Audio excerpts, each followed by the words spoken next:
In January, we did my annual 31 Days to a More Effective Compliance program where we looked at one thing you could do each day. Well, we're back with the Compliance Tip of the Day.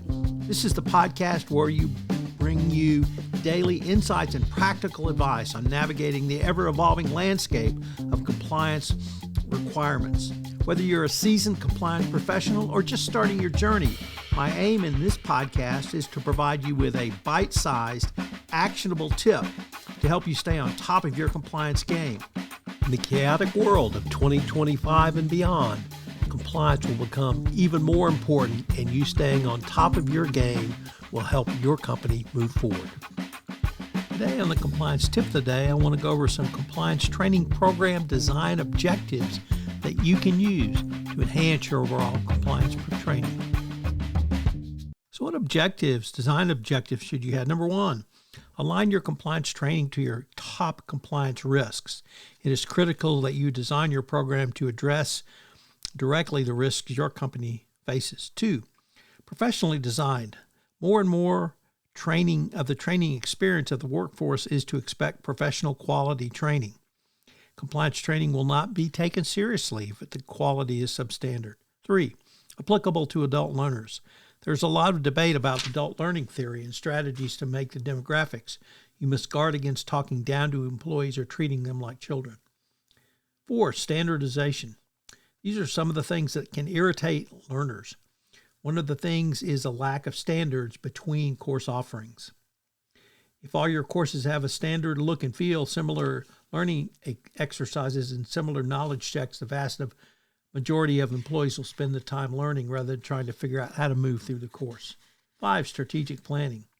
The DOJ wants to see your organization train to your compliance risks.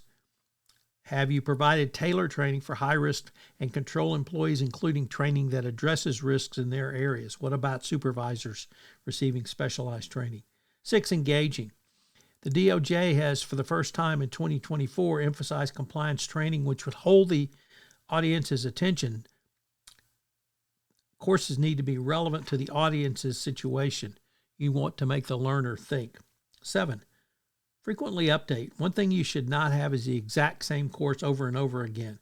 You need to assess your risks on a more timely basis, and your compliance training needs to be updated for employee engagement.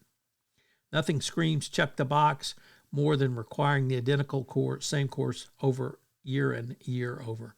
Non-legalistic. This is my personal bugaboo, as my first FCPA training was a 278 PowerPoint slide, 7.5 hours in length, written by lawyers for lawyers.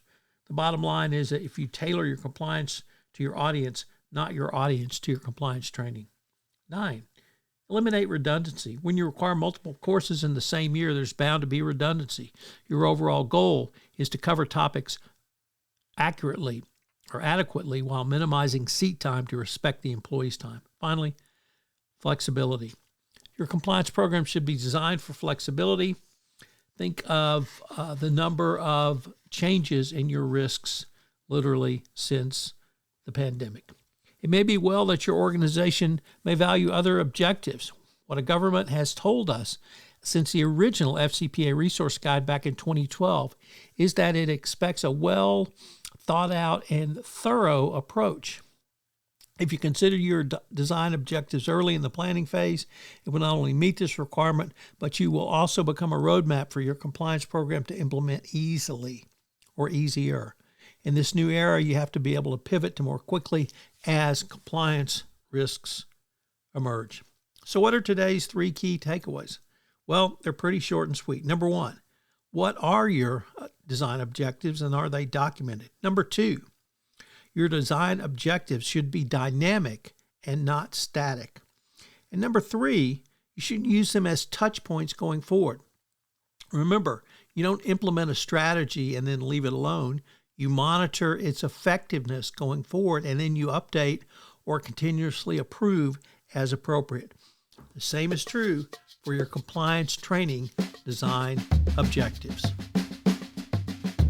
One of of the things that I'm happy to do for you, the compliance profession, is if you have a question or a series of questions you would like some compliance tips on, I'm happy to take any requests that you might want, certainly anonymize them, and give you a quick tip.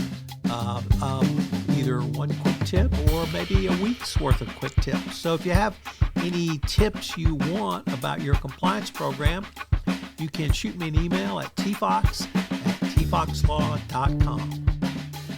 This podcast was created and produced with the assistance of AI.